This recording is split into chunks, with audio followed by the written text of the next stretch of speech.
नमस्कार, मैं मुस्कान सिंह और आप देख रहे हैं के न्यूज इंडिया। फिलहाल वक्त हो चुका है उत्तराखंड की खबरों का, लेकिन उससे पहले रुक कर लेते हैं सुर्खियों का। देहरादून में हुई 16वें वित्त आयोग की बैठक, सीएम धामी ने रखा राज्य का पक्ष। बेरोजगारी दर में 4.4% की कमी। उत्तराखंड सरकार ने संविदा आउटसोर्स भर्ती पर लगाई प्रतिबंध, स्वास्थ्य सेवाओं पर संकट, मरीजों की जान पर आई आफत। द्वितीय केदार श्री महेश्वर के कपाट खुलने की प्रक्रिया शुरू, चल विग्रह डोली श्री ओमकारेश्वर मंदिर से धाम के लिए रवाना। 21 मई को खुलेंगे कपाट। अंकिता भंडारी हत्याकांड मामले में 2 साल ट्रायल के बाद कोटद्वार एडीजी कोर्ट ने सुनवाई पूरी 30 मई को कोर्ट सुनाएगी फैसला। हरिद्वार महाकुंभ में कोविड जांच फर्जीवाड़ा आया सामने, पुलिस ने ईडी से कम बनाए मुस्लिम, चार्जशीट की होगी समीक्षा। हेमकुंड साहिब यात्रा के लिए हेली सेवा की बुकिंग शुरू, पहले दिन 415 यात्रियों ने किए बुक। आप देख रहे हैं के न्यूज, खबरों का सारथी।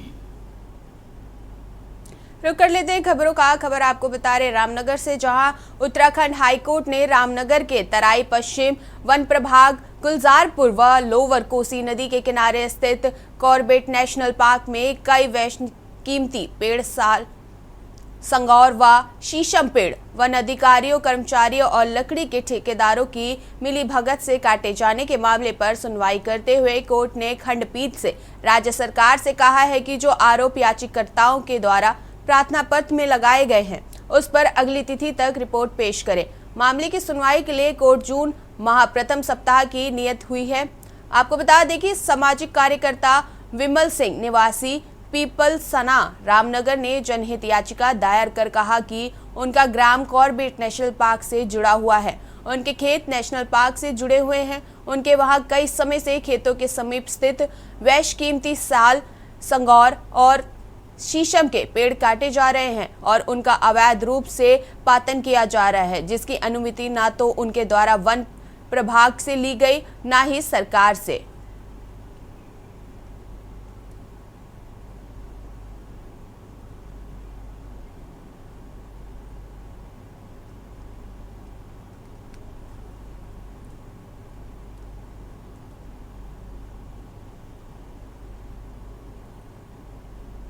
ये जनहित याचिका फॉरेस्ट डिपार्टमेंट के पेड़ों को लेकर है। सागवान के और खैर के पेड़ गुलरबोज बीट रामनगर में वहाँ से 200-250 हुए हैं, जिसको लेके जनहित याचिका है कि फॉरेस्ट डिपार्टमेंट इनके लिए लाइबल है, जवाबदेही है, जिसके लिए कोर्ट ने संज्ञान लिया है और सरकार से कहा है कि इसका जवाब दाखिल करें और उसका टाइम दिया है जवाब दाखिल करने का। उनका ये कहना है कि पेड़ काटे गए हैं, जिसके लिए इंक्वायरी होनी चाहिए। ये बिना किसी की नॉलेज के इल्लीगल काटे गए हैं। फॉरेस्ट डिपार्टमेंट और प्राइवेट लोगों ने आपस में मिलके ये सब काम चल रहा है। जम्मू कश्मीर के पहलगाम में हुए आतंकी हमले और उसके बाद हुई भारतीय सेना की एयर स्ट्राइक का उत्तराखंड में चल रही चारधाम यात्रा पर गहरा असर पड़ा है।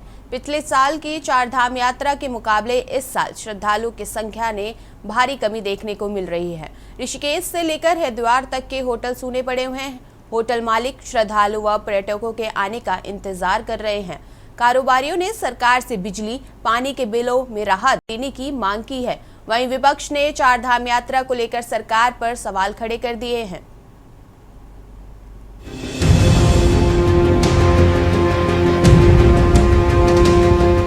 आपको बता दें, धर्मनगरी हरिद्वार को चारधाम यात्रा का द्वार कहा जाता है। हर साल देखने में आया है कि गर्मी के सीजन और चारधाम यात्रा के दौरान यहां मौजूद हजारों होटल और धर्मशाला यात्रियों से पैक रहते हैं, लेकिन इस बार नजारा थोड़ा अलग है। हरिद्वार की होटल सुनसान नजर आ रहे हैं। यहाँ तक कि हाल ही में बीते बुद्ध पूर्णिमा स्नान पर भी प्रशासन की उम्मीद के मुताबिक श्रद्धालु हरिद्वार नहीं पहुँचे।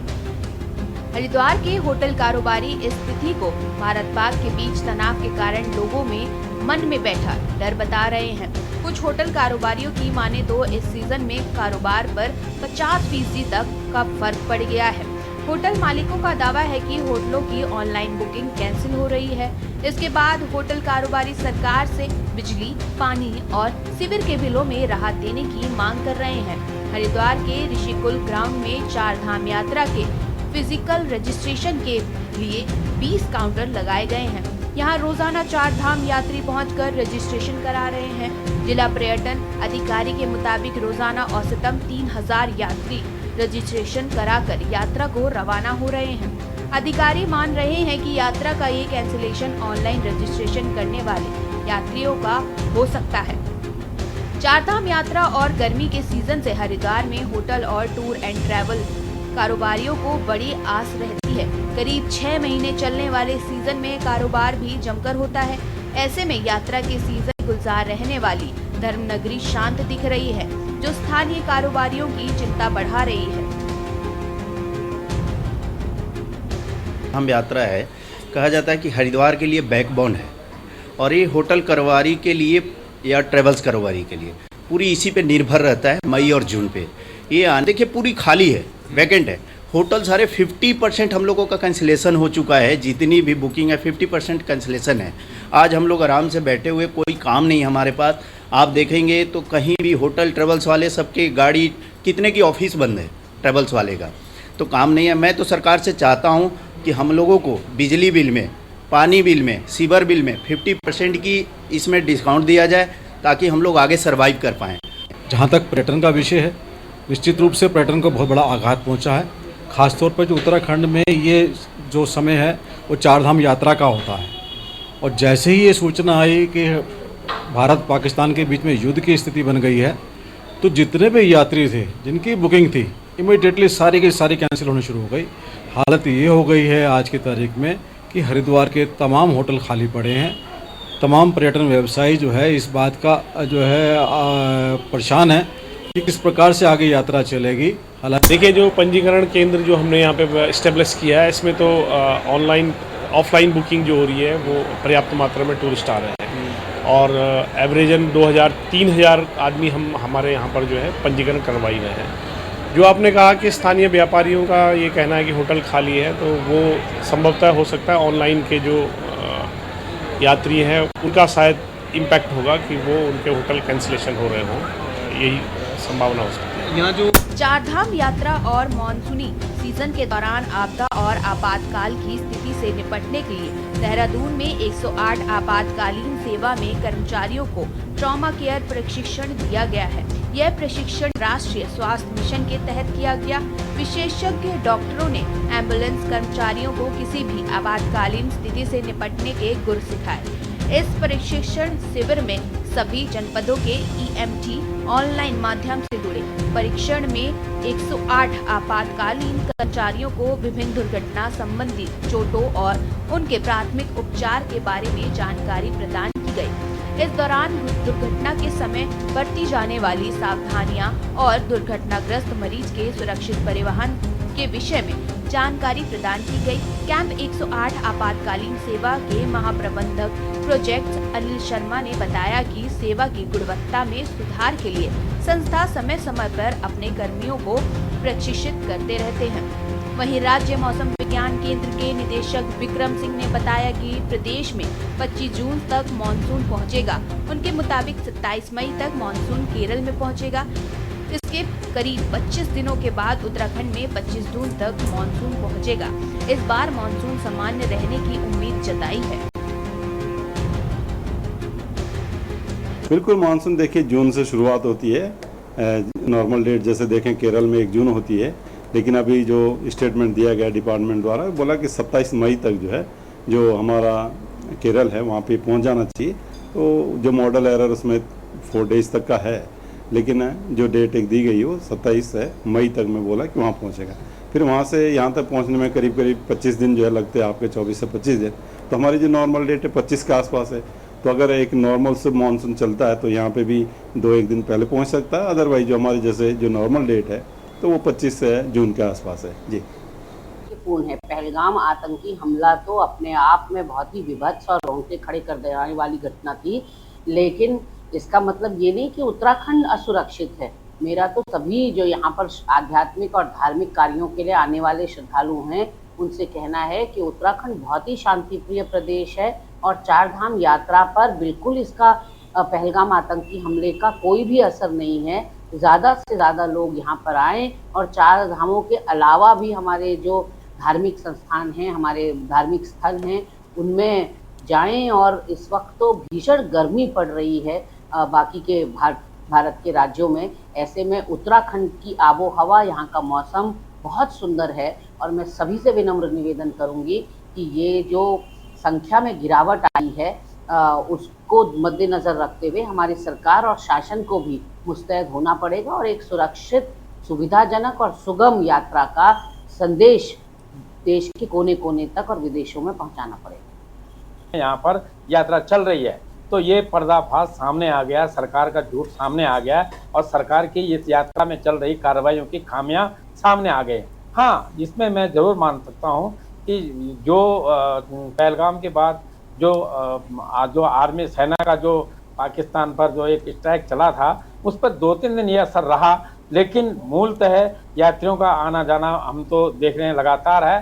पर ये एक तरफ से व्यापार मंडल का सरकार को लूटने का एक इरादे हैं और मैक्सिमम जो बीजेपी के लोग हैं वो व्यापारी हैं, तो वो चाहेंगे कि किसी न किसी तरह सरकार से इसका कंपनसेशन लिया जाए। वैसे तो सरकार जब खुद बोल रही है कि यात्री बराबर आ रहे हैं तो किस बात का कंपनसेशन किसी को, ये तो कोई कंपनसेशन की बात नहीं है। हाँ, सरकार को चाहिए ग्राउंड में आए और जहाँ उत्तराखंड से में केदारनाथ से लेकर बद्रीनाथ से लेकर यात्राओं का एक बार पुनर्निरीक्षण करें और कहाँ पर क्या खामियां उनको दूर करें।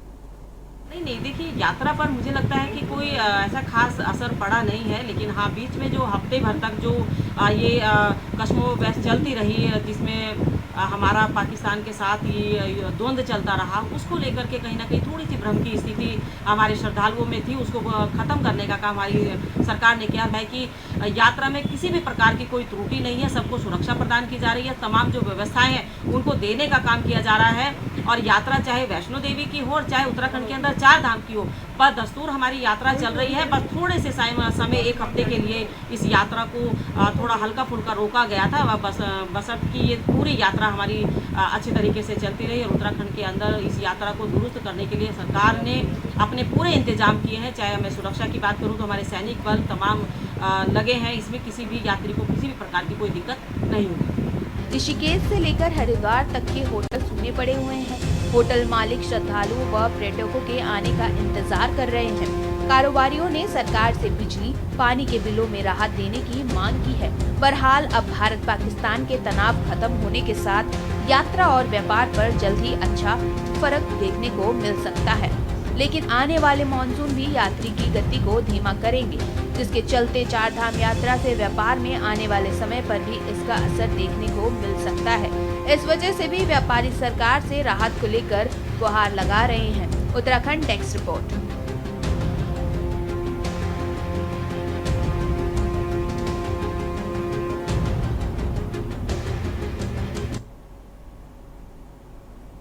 खबर आपको हल्द्वानी से बता रहे हैं, जहां गोला पार के सुल्तानपुरी से आए ग्रामीणों ने प्राधिकरण और प्रशासन पर उनके खिलाफ अनदेखी किए जाने का आरोप लगाया है।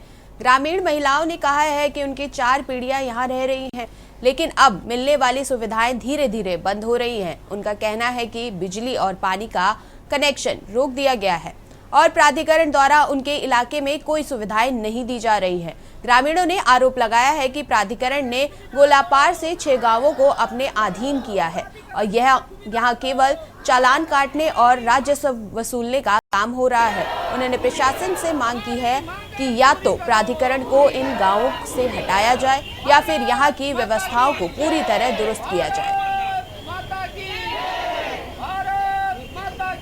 गोलापार सुल्तान नगरी क्षेत्र के कुछ ग्रामीण आए थे, अभी हमारे से मिले हैं और उनके द्वारा कुछ अपने आधारभूत सुविधाओं को लेकर बात की गई है। ये जो स्थल है ये चूँकि पट्टे वाली ज़मीन पर है और उनके और भी मसले हैं जो राजस्व विभाग और वन विभाग से संबंधित हैं।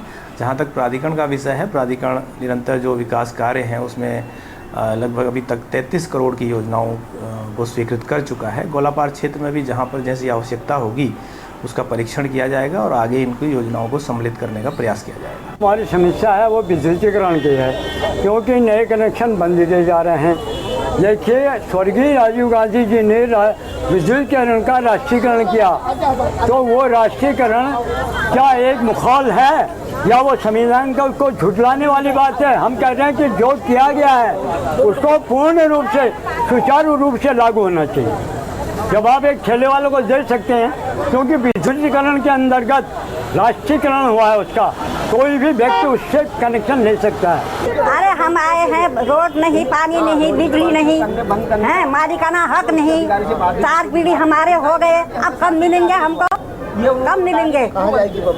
हाँ, ससुर चले गए, अब हम रह गए, हमारे बच्चे हैं, हमारे नाती पोते हैं, 4 हो गए हैं पीढ़ी, अब अभी तक हमको सुविधा नहीं मिली है।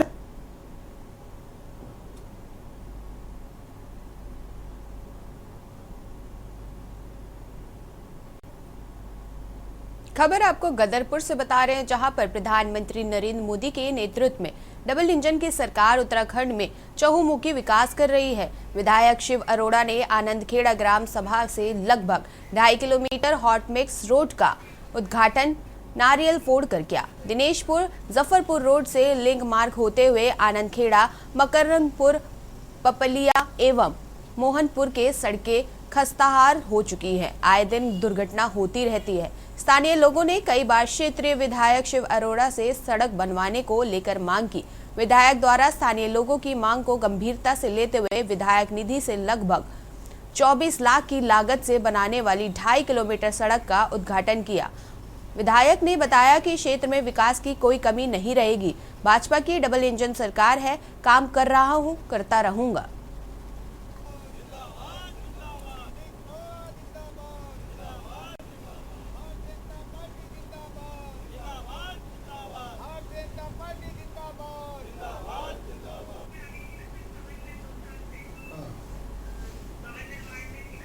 भवन निर्माण में आगे हो।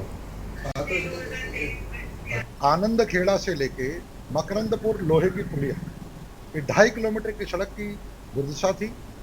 उसके हॉट मिक्स सड़क का निर्माण का कार्य यहाँ आरंभ हो रहा है। स्वाभाविक रूप से ग्रामीण क्षेत्र के अंदर इस सड़क की सुधारीकरण की बहुत बड़ी आवश्यकता थी।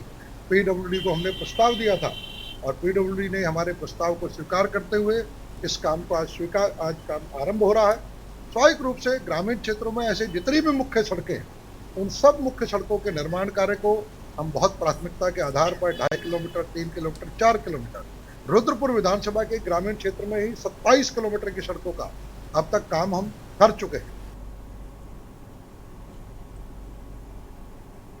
खबर आपको हल्द्वानी से बता रहे हैं, जहां हल्द्वानी में जिला प्रशासन ने सड़क चौड़ीकरण और चौराहे चौड़ीकरण के बाद हैंडखान से पानियाली रोड तक हनर और सड़क पर अतिक्रमण चिन्हित करना शुरू कर दिया।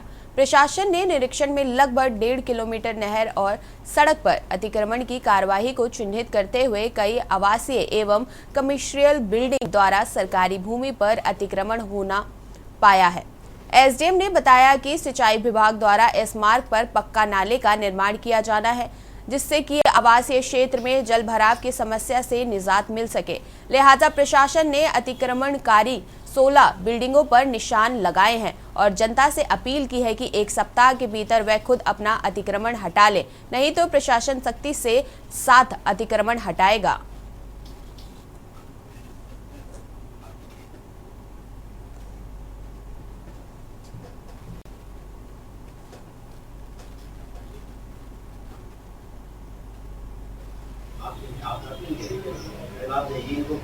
चौफला चौराहे के आसपास बिटोरिया नाले का वर्तमान में सिंचाई विभाग के द्वारा निर्माण किया जा रहा है, जिसमें कि वन चौकी की तरफ से जो बरसात में नाला आता है, वो नाला आगे जाते हुए आपका चौफला चौराहे से आगे बढ़ता है, जहाँ पे कि कई व्यक्तियों के द्वारा सड़क की भूमि पे जो नाला प्रभावित होता था, उस सड़क की भूमि में अतिक्रमण करते हुए निर्माण किया गया, जिससे कि नाला वर्तमान में अवरुद्ध हो गया है। बरसात में निकासी न होने के कारण जल भराव की स्थिति बन जाती है और कई आवासीय परिसर में जल भराव भी होता है। उसको रोकने की दृष्टि से सिंचाई विभाग के द्वारा पूरे नाले का निर्माण का एक विस्तृत आंकड़न तैयार किया गया है। उस नाले के अंतर्गत जो भी अतिक्रमण आ रहे हैं उनको चिन्हित किया जा रहा है, नोटिस दिया जा रहा है, ताकि नाले को सुचारू रूप से संचालित किया जा सके।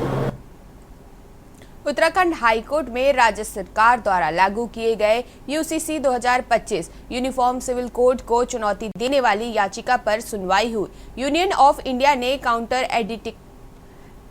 एफिडेविट दाखिल करने के लिए 3 सप्ताह का समय मांगा, जिसे न्यायालय ने स्वीकार कर लिया। अब मामले की अगली सुनवाई 14 जुलाई को होगी। भीमताल निवासी सुरेश सिंह नेगी और देहरादून निवासी एलमुद्दीन सिद्दीकी ने यूसीसी के विभिन्न प्रावधानों को चुनौती दी है। नेगी ने लिव इन रिलेशनशिप और धार्मिक समुदायों की वैवाहिक पद्धतियों की अनदेखी पर सवाल उठाए हैं, जबकि सिद्दीकी ने अल्पसंख्यकों के रीति रिवाज की अनदेखी का विरोध किया है।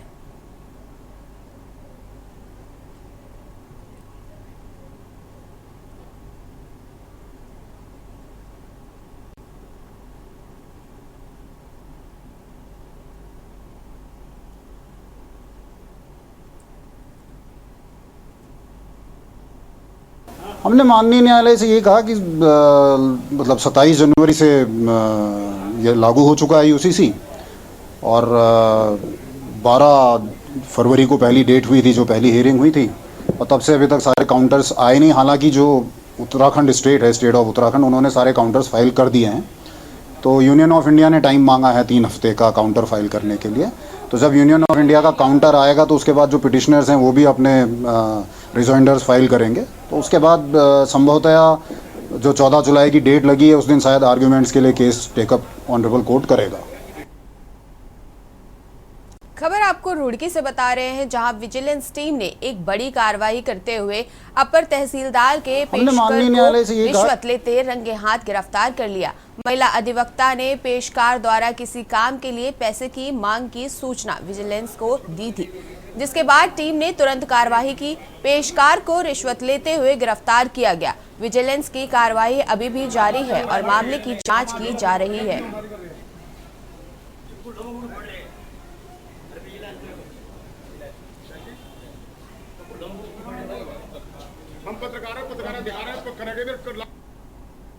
सोलहवें वित्त आयोग की टीम 3 दिवसीय दौरे पर उत्तराखंड आई है। सोमवार को आयोग की टीम ने सचिवालय में मुख्यमंत्री पुष्कर सिंह धामी और राज्य के अधिकारियों के साथ बैठक की। वित्त आयोग के अध्यक्ष अरविंद पनगड़िया ने आयोग के दौरे के दौरान राज्य की आर्थिक स्थिति को और अन्य महत्वपूर्ण मुद्दों पर चर्चा की। अध्यक्ष पनगड़िया ने बताया कि आयोग संविधान के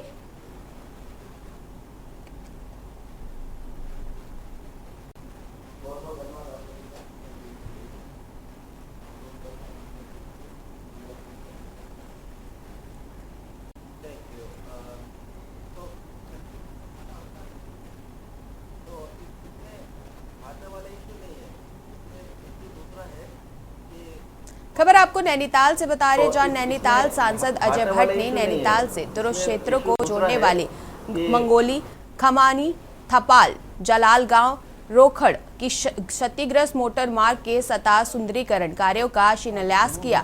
सांसद अजय भट्ट ने कहा, मुख्यमंत्री पुष्कर सिंह धामी की घोषणा के बाद जिला मुख्यालय से जोड़ने वाले मोटर मार्ग मंगोली, खरामी, थापला, जलाल गांव, रोखड़ के लिए प्रदेश सरकार ने 455 लाख रुपए स्वीकृत किए, जिस पर तेजी से काम हो रहा है। सड़क सुंदरीकरण के बाद अब इन गांवों के लोगों को खराब और क्षतिग्रस्त सड़क पर घंटों पैदल चलकर मुख्य मार्ग तक नहीं आना पड़ेगा। उन्होंने कहा, मुख्यमंत्री पुष्कर सिंह धामी के नेतृत्व में प्रदेश तेजी से विकास के पथ पर आगे बढ़ रहा है, जिसके तहत प्रदेश सरकार द्वारा खासकर ग्रामीण क्षेत्रों के लिए कई जन कल्याणी योजनाएं चलाकर उन्हें मुख्य धारा जोड़ने का काम किया जा रहा है।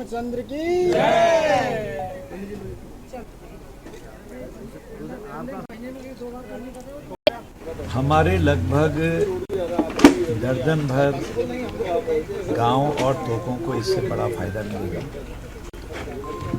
ये जो सड़क बनी है दूरस्थ ग्रामीण क्षेत्रों के लिए, एक दुख दर्द था जो बहुत बड़ा इंटीरियर्स में कैसे सड़कें जाएंगी, उसका निराकरण हुआ।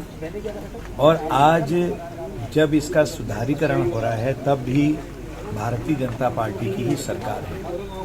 456 लाख रुपए आज इसके लिए स्वीकृत हुआ है और बहुत तेजी से काम हुआ है। माननीय मुख्यमंत्री जी से हम सब लोगों ने, हमारी विधायक जी ने, हमने बेताल घाट में जो घोषणाएं करवाई थी उसी के अनुरूप आज सारी घोषणाएं फलित हो रही हैं। तो इस तरह से जो गांवों की समस्याएं हैं, चाहे पेयजल की हो, कनेक्टिविटी हो, सड़कों की हो, टावर्स की हो।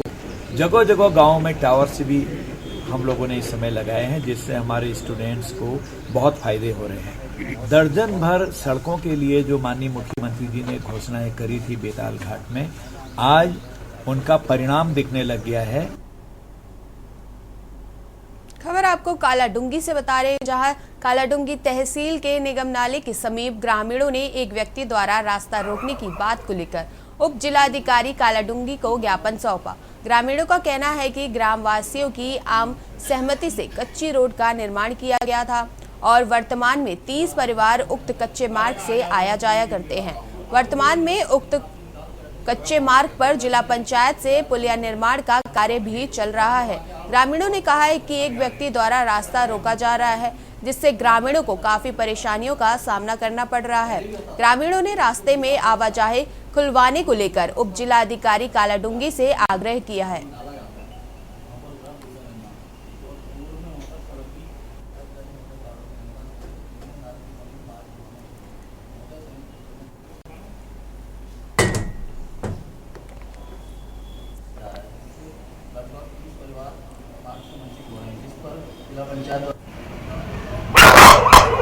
हमारा रास्ता एक महिला ने रोक रखा है, जिस वजह से हमें बहुत आपत्ति आ रही है आने जाने में, बच्चों को स्कूल ले जाने में, मरीजों को डॉक्टर के पास ले जाने में, घर के काम काजों में भी बहुत दिक्कत आ रही है। सर वो कालाडूंगी का इतना गंदा पानी आता है, उसमें पैर रखने में भी गंदगी लगती है, पैरों में भी, और चलने में तो इतनी दिक्कत आती है। उसमें कितने बार तो गिर जाते हैं, छोटे बच्चे स्कूल जा पीठ में रख के ले जाना पड़ता है, मरीजों को चारपाई में रख के ले जाना पड़ता है। अब उसमें पुलिया का निर्माण हो रहा है, हम सोच रहे हैं पूरे गांव वालों के लिए उसमें मार्ग खुल जाए, मगर एक महिला ऐसी दिक्कत कर रही है कि वो रास्ता नहीं दे रही है। इसीलिए हम यहाँ आए हैं तहसील में, ताकि हमारा रास्ता खुल जाए और हमारी सारी समस्याएं दूर हो। ग्राम गुलजारपुर में एक पुलिया और रास्ते को लेकर एक परिवार द्वारा विवाद उत्पन्न किया जा रहा है और रास्ता बंद किया जा रहा है। इसी को लेकर के ग्रामीण यहाँ पे ज्ञापन भी दिया था। फिलहाल उत्तराखंड की खबरों में इतना ही। देखते रहिए के न्यूज़।